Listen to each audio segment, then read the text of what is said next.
Pendant 2 jours, nous aurons à suivre l'expertise sur des modules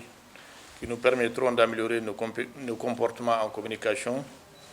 dans les tâches quotidiennes. Je vous invite donc à suivre avec assiduité et beaucoup d'attention cette formation et vous souhaite une bonne formation en communication. C'est un plaisir pour les Nations Unies et le PNUD en particulier d'être associé à l'organisation de cette session de formation des responsables des services judiciaires en communication institutionnelle.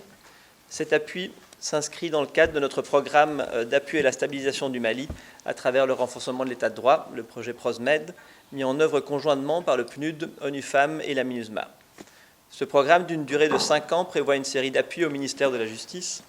afin de renforcer l'accès et la confiance des populations à des services de justice plus efficaces, redevables et transparents. Un appui spécifique au renforcement des capacités de communication du ministère est en outre prévu par ce programme, en alignement avec l'un des axes prioritaires de la loi d'orientation et de programmation du secteur de la justice adoptée en 2019.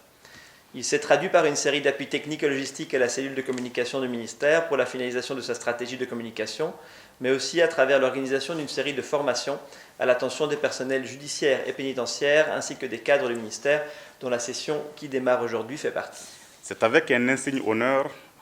que je me retrouve parmi vous ce matin à l'occasion de cette cérémonie d'ouverture de l'atelier de formation en communication institutionnelle organisé par la cellule de communication du département à l'intention de certains chefs de parquet de Bamako et de l'intérieur du pays. Financé par le programme d'appui à la stabilisation du Mali à travers l'état de droit PROSMED et mis en œuvre par le programme des Nations Unies pour le développement PNUD, cet atelier de formation vise à renforcer les capacités des acteurs de la justice, en particulier les parquetiers, afin de leur permettre de mieux maîtriser les outils de la communication dans un environnement en pleine évolution.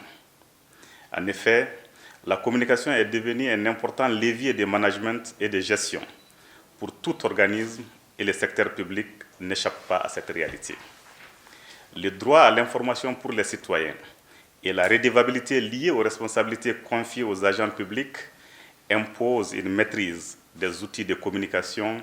pour répondre aux exigences de l'environnement,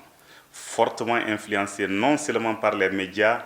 mais aussi par les réseaux sociaux et les plateformes offertes par les nouvelles technologies de l'information et de la communication. Vous conviendrez avec moi que la gestion de tels flux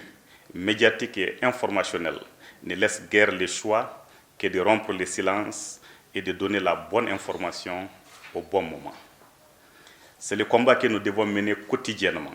contre la désinformation et l'intoxication